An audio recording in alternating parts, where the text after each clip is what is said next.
हम्म। तो Tata curve launch हुई है। जहां सुनिए बस प्रशंसा ही प्रशंसा हो रही है, लेकिन मैं तनिक भी प्रसन्न नहीं। सच कहें तो जब भी कोई ईवी लॉन्च होता है तो मैं थोड़ा खिन्न हो जाता हूँ, मन ही मन कूटने लगता हूँ। आप कहेंगे कि काहे भाई ईवी से ऐसी कैसी घृणा। फिर आप में से ही कुछ लोग उसके लाभ गिनाएंगे, जैसे पर्यावरण संबंधी लाभ, कम ग्रीन हाउस गैस उत्सर्जन, ईंधन की कम लागत, कम रखरखाव, शांत इंजन, इत्यादि इत्यादि इत्यादि। अब जो लोग पर्यावरण संबंधी तर्क देते हैं वो कहते हैं कि जहां पेट्रोल डीजल वाली गाड़ियां विष उगलती हैं, वहीं ईवीज के टेल पाइप में ऐसा नहीं होता। जहां एयर क्वालिटी सबसे वायरल टॉपिक हो, वहां बेहतर वायु गुणवत्ता में योगदान करना महानता वाली बात हो जाती है। अब ईंधन की कम लागत का कारण गिनाने वाले जो बंधु है वो कहते हैं कि बिजली जो है वो आमतौर पर गैसोलीन की तुलना में प्रति मील सस्ती होती है। इसका अर्थ यह है कि आप समय के साथ अत्यधिक बचत कर सकते हैं। इसके अलावा बिजली की कीमतें जो है वो अक्सर गैसोलीन की अस्थिर कीमतों की तुलना में अधिक स्थिर होती है, जिससे परिवहन लागतों अर्थात जो आपका बजट जो आप बनाते हैं उसके वो बजट बनाने के समय ईवी मालिकों को थोड़ा अधिक पूर्वानुमान मिलता है। मैं इससे लेश भर भी असहमत नहीं। फुल्ली अग्री टिल ना। अब जो कम रख रखाव वाली बात करते हैं उनको मैं वैशाख नंदन, गधा, मूर्ख, बेवकूफ जैसे लोग समझता हूं। तो मैं उनकी एक बात को इस कान से सुनता हूं और इस कान से निकाल देता हूं। तो ये बंधु जो भी कहें उससे कोई फर्क नहीं पड़ता।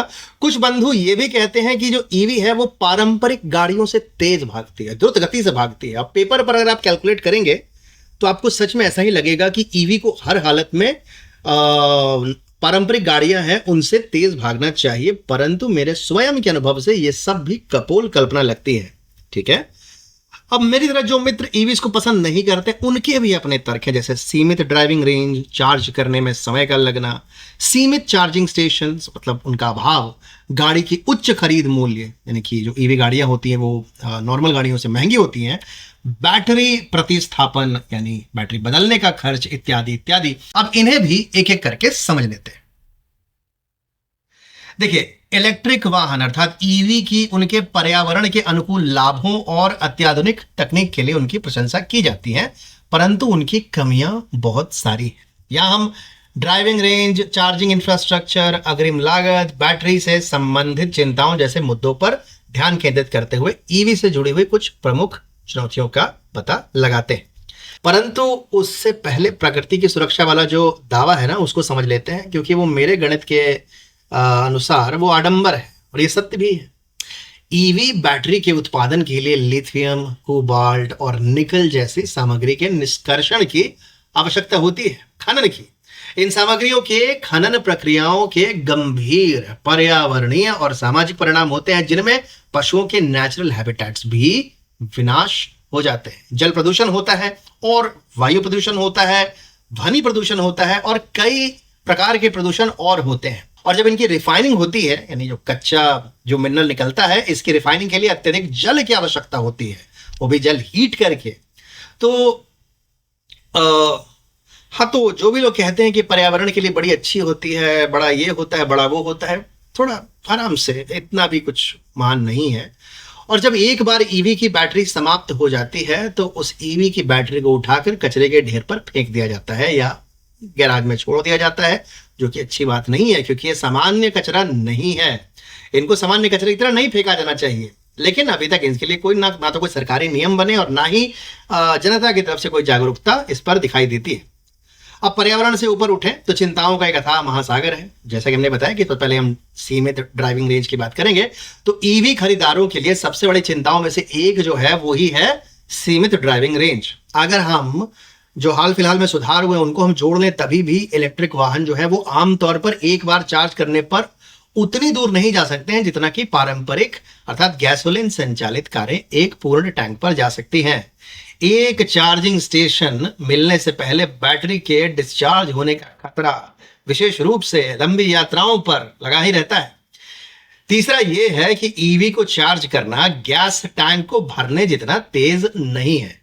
यहां तक कि तेजी से चार्ज करने की तकनीक में बहुत प्रगतियां आई हैं, पर उसके बावजूद एक गैसोलीन कार में ईंधन भरने की तुलना में एक इलेक्ट्रिक वाहन को चार्ज करने में अभी भी बहुत अधिक समय लगता है।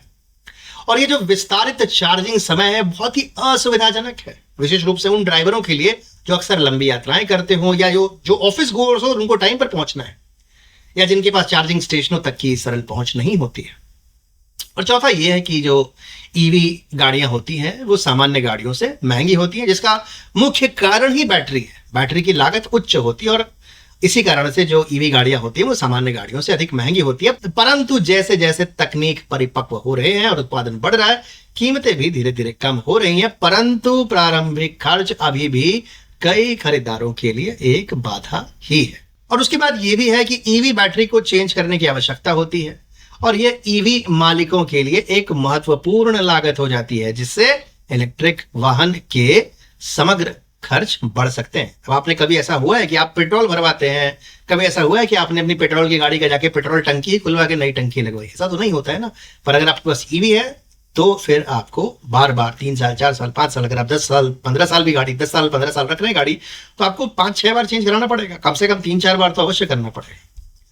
तो और एक और बात, बहुत महत्वपूर्ण बात है कि ईवी जो है उसका जो रीसेल वैल्यू है बहुत ही बुरा है। भारत में खास करके वो सामान्य गाड़ियों से आधे से भी कम है। मान लीजिए अगर आप कोई होंडा सिटी खरीदते हैं, आप कोई Hyundai सैंट्रो खरीदते हैं, या आप कोई मारुति स्विफ्ट खरीदते हैं, पेट्रोल वाली गाड़ियां खरीदते हैं, डीजल वाली गाड़ियां खरीदते हैं, अगर आपने इनको 8 लाख में खरीदी है, आपने 4-5 साल चलाया, तो आपको आराम से 4, 4.5-5 लाख रुपए तक मिल सकता है।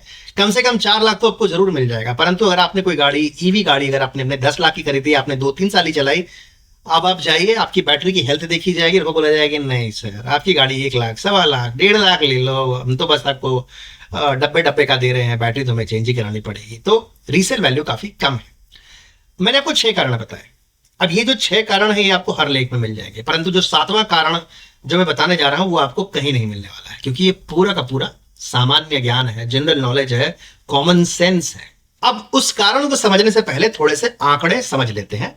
आइए टाटा के सबसे अधिक बिकने वाली ईवी के बैटरी पर एक निकट दृष्टि डालते हैं। तो कौन है टाटा की सबसे अधिक बिकने वाली ईवी? वो है टाटा नेक्सन ईवी। वो भारत की सबसे अधिक बिकने वाली ईवी कार है, इसलिए हम टाटा नेक्सन ईवी को ही अपना मापदंड बना रहे हैं। तो टाटा नेक्सन में 40.5 किलोवाट आवर्स की बैटरी लगी है, जो लगभग आदर्श परिस्थितियों में 400 किलोमीटर की रेंज का वचन देती है। परंतु सत्य यह है कि मेरे कुछ मित्रों के पास है भी नेक्सन, कि हाईवे पर भी नेक्सन जो है वो 350 से अधिक का रेंज नहीं दे पाती है। अब नेक्सन के बैटरी के आकार के बारे में समझते हैं। कौन खटखट कर रहा है? सॉरी भाई, थोड़ा खटखट हो रहा है पीछे।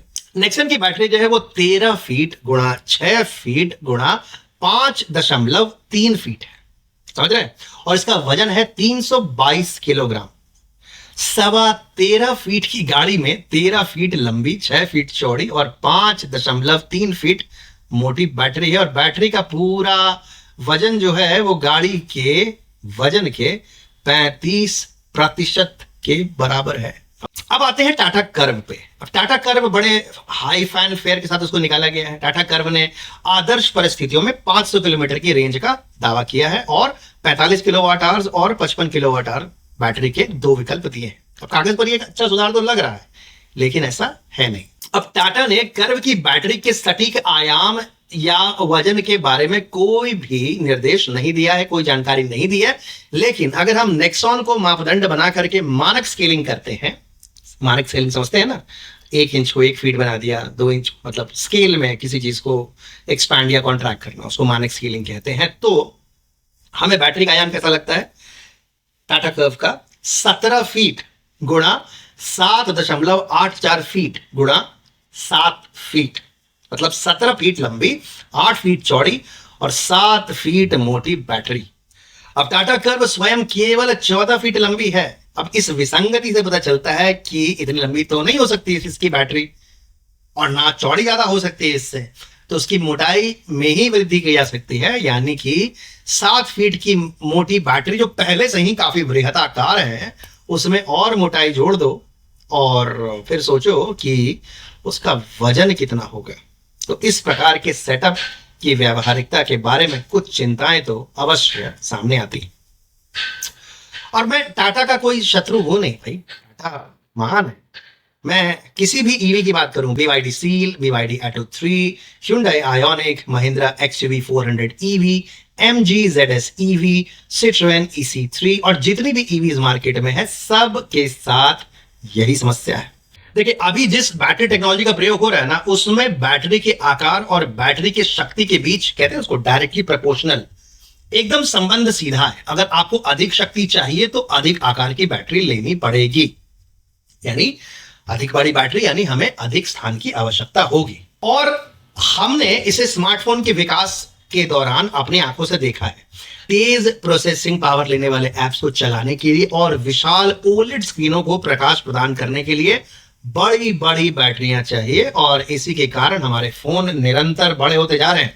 2010 में एक स्मार्टफोन की स्क्रीन का साइज लगभग 3.5 इंच था। 2014 आते आते 5.5 इंच स्टैंडर्ड हो गया, और अब 6.5 इंच के फोन भी आपको छोटे लगते हैं। चाहे आईफोन हो या एंड्रॉइड, कोई भी फोन एक दिन का पूरा बैकअप नहीं देता है यदि आप फोन का ठीक ठाक प्रयोग करते हैं। इसी कारण हम साथ में पावर बैंक और चार्जर लेके घूमते हैं, और यही सिद्धांत ईवी पर भी लागू होता है। अगर हम ऐसे इलेक्ट्रिक वाहन चाहते हैं जो 750 से 850 किलोमीटर की रेंज दे सके, तो बैटरी बहुत बड़ी होनी चाहिए। बहुत बड़ी बैटरी मतलब बहुत बड़ी कार, बहुत बड़ी कार मतलब बहुत अधिक भार, बहुत अधिक भार मतलब और अधिक चार्जिंग की रिक्वायरमेंट। एक ऐसा लूप है ना जिससे बाहर नहीं निकल सकते जब तक बैटरी की तकनीक ही ना बदल दी जाए। तो कल हम क्या 500-500 किलो के पोर्टेबल चार्जर बैंक लेकर घूमेंगे? ये मुझे संदेह है इसमें कैसा होगा। इतनी बड़ी बड़ी गाड़ियां चलेंगी कहां? किस रोड पर चलेंगी इतनी बड़ी बड़ी गाड़ियां पार्क कहां पर होंगी? किस भवन में, किस अपार्टमेंट रेजिडेंशियल सोसाइटी में इतनी बड़ी बड़ी गाड़ियों को पार्क करने की व्यवस्था होगी? तो मित्रों, जिनको भी लगता है कि ईवी जो है वही भविष्य है, उनके लिए आज मैं एक भविष्यवाणी कर देता हूं। आगामी 10 वर्ष में पारंपरिक ईवी फेज आउट हो जाएंगे। तो क्या हम जीवन भर तेल पर गाड़ी चलाने वाले हैं? उसका उत्तर है कदापि नहीं। ईवी और तेल चालित वाहनों का एक ही विकल्प है, और वो है हाइड्रोजन ईंधन सेल वाहन, जिसे HCV या FCV कहते हैं। हाइड्रोजन से चलने वाले वाहन जो है वो पारंपरिक आंतरिक दहन इंजन अर्थात इंटरनल कंबस्शन इंजन और यहां तक कि इलेक्ट्रिक वाहनों के एक आशाजनक विकल्प के रूप में उभर रहे हैं। FCV अद्वितीय लाभ प्रदान करते हैं जो उन्हें परिवहन के भविष्य के रूप में स्थापित कर सकते हैं। हाइड्रोजन न केवल अत्यधिक प्रचुर मात्रा में उपलब्ध है, सस्ता है, बल्कि इसका एकमात्र उपोत्पाद, जिसे अंग्रेजी में बाय प्रोडक्ट कहते हैं, उसमें जल वाष्प स्टीम का उत्पादन करता है। इस कारण से यह एक स्वच्छ और टिकाऊ ऊर्जा स्रोत बन जाता है। अब जिसने भी थोड़ी बहुत केमिस्ट्री पढ़ी उसे पता है कि हाइड्रोजन ब्रह्मांड में सबसे प्रचुर मात्रा में उपलब्ध तत्व है, जो इसके मौलिक द्रव्यमान का लगभग 75% है। ये पानी में H2O, जिस हवा में हम सांस लेते हैं, उसमें है। इस प्रचुरता का अर्थ है कि हाइड्रोजन का उत्पादन प्राकृतिक गैस से हो सकता है, हवा से हो सकता है, पानी से हो सकता है, बायोमास से हो सकता है, विभिन्न स्रोतों से हो सकता है, जिसके कारण एक स्थिर और विश्वसनीय आपूर्ति सुनिश्चित होती है। ईंधन के रूप में हाइड्रोजन के प्रमुख लाभों में सबसे बड़ा लाभ पता है क्या है? आप लोगों ने अगर कैलोरीफिक वैल्यू का कॉन्सेप्ट पढ़ा होगा कि एक पर यूनिट वॉल्यूम में कितनी एनर्जी एक पर्टिकुलर एलिमेंट कंटेन करता है। हर एलिमेंट एनर्जी कंटेन करता है, परंतु हाइड्रोजन का जो ऊर्जा घनत्व है, जो उसकी एनर्जी डेंसिटी है, जिसको हम कैलोरीफिक वैल्यू भी बोलते हैं, वो किसी भी अन्य ईंधन की तुलना में प्रति इकाई वजन पर अधिक ऊर्जा होती है हाइड्रोजन में। इसका मतलब हाइड्रोजन की थोड़ी सी मात्रा भी है ना, वो एक वाहन को बहुत लंबी दूरी तक ले जाने की शक्ति प्रदान कर सकती है। यह उच्च ऊर्जा घनत्व हाइड्रोजन को परिवहन के लिए एक आकर्षक विकल्प बनाता है, विशेष रूप से ट्रकों के लिए, बसों के लिए, और भाई प्लेन्स के लिए क्यों नहीं, प्लेन्स के लिए भी। जहां जहां पर वजन और सीमाओं के कारण बैटरी इलेक्ट्रिक समाधान कम व्यावहारिक हो, वहां वहां हाइड्रोजन लगाया जा सकता है। अच्छा, वायु प्रदूषण कम होगा वो तुमने बताया था, जलवाष्प बनता है इसके उपोत्पाद के रूप में, वो बताया था। लेकिन हाइड्रोजन ईंधन सेल जो है वो परिवहन क्षेत्र के कार्बन पदचिह्न को, यानी कार्बन फुटप्रिंट को भी कम करने में मदद कर सकता है। जब पवन या सौर ऊर्जा जैसे नवीकरणीय ऊर्जा स्रोतों का उपयोग करके हाइड्रोजन का उत्पादन किया जाएगा, तो संपूर्ण ऊर्जा चक्र कार्बन तटस्थ हो जाएगा, कार्बन न्यूट्रल हो जाएगा।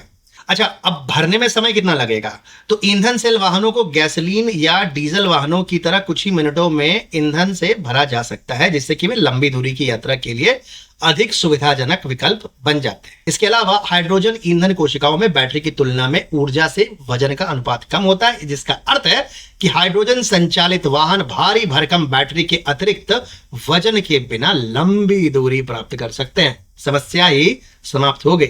इसलिए ट्रक, बस और कल होकर के एरोप्लेन भी क्यों नहीं, वहां पर इनको महत्वपूर्ण रूप से प्रभावित कर सकती है, इनके प्रदर्शन को, इनकी दक्षता को। और हाइड्रोजन जो है बड़ा ही मल्टी फंक्शनल है। इसका हम लोग उपयोग सिर्फ परिवहन नहीं बल्कि विनिर्माण के लिए, हम लोग हीटिंग के लिए या बिजली उत्पादन जैसे अन्य उद्योगों के लिए भी कर सकते हैं, और उनको ये डीकार्बनाइज कर सकता है। अच्छा, ये कोई साइंस फिक्शन नहीं है या मेरी कोई कपोल कल्पना नहीं है कि मैंने अचानक से पीरियोडिक टेबल देखा या केमिस्ट्री का कोई लेसन उठा के देखा, अरे हाइड्रोजन तो इतना ज्वलनशील होता है, उसको क्यों नहीं चला लें। बहुत सारी कंपनियां हैं उसे ऑलरेडी इस पर ये काम कर रही हैं, हाइड्रोजन के इस हाइड्रोजन सेल पर आधारित वाहनों पर काम कर रही हैं। और मैं कुछ नाम बताता हूं आपको कौन कौन सी कंपनियां कर रही हैं। जैसे टोयोटा मिराई के साथ सबसे पहले आई थी मार्केट में, एकदम अग्रदूत है ये, 2014 में लॉन्च हुआ था मिराई। और ये सबसे पुराने हाइड्रोजन ईंधन सेल वाहनों में से एक है। और मिराई जो है वो हाइड्रोजन के एक पूर्ण टैंक पर 650 किलोमीटर की दूरी तय करती है। समझ रहे हैं, 650 किलोमीटर, जिससे यह लंबी दूरी की यात्रा के लिए एक व्यवहार्य विकल्प बन जाती है। उसके बाद अगर हम बात करें दूसरी गाड़ियों की, तो हम बात करेंगे ह्यूंडई की। ह्यूंडई नेक्सो एसयूवी के साथ आ रही है। एसयूवी है, बड़ी गाड़ी है और परिवार के लिए बनाई गई गाड़ी है, और ये 500 किलोमीटर से अधिक चल सकती है एक पूरे फुल टैंक पे। उसके बाद हम आते हैं होंडा पर। होंडा क्लैरिटी फ्यूल सेल वाहन के साथ आ रही है, और जो क्लैरिटी फ्यूल है ये भी एक बिग साइज एसयूवी है, और ये भी 450 से 500 किलोमीटर की रेंज प्रदान करती है एक फुल टंकी के साथ। अब लग्जरी वाले पीछे क्यों रहे भाई? तो BMW iX5 हाइड्रोजन के साथ आ रहा है हाइड्रोजन बाजार में। अभी फिलहाल प्रोटोटाइप चरण में है, लेकिन इसमें हाइड्रोजन के सारे गुण और साथ में लग्जरी दोनों चीजें साथ में आएंगी। और BMW iX5 हाइड्रोजन जब मार्केट में आएगा तो आई एम वेरी श्योर कि जो BMW या लग्जरी कार एंथुजियास्ट है वो जरूर इसमें अपनी रुचि व्यक्त करेंगे।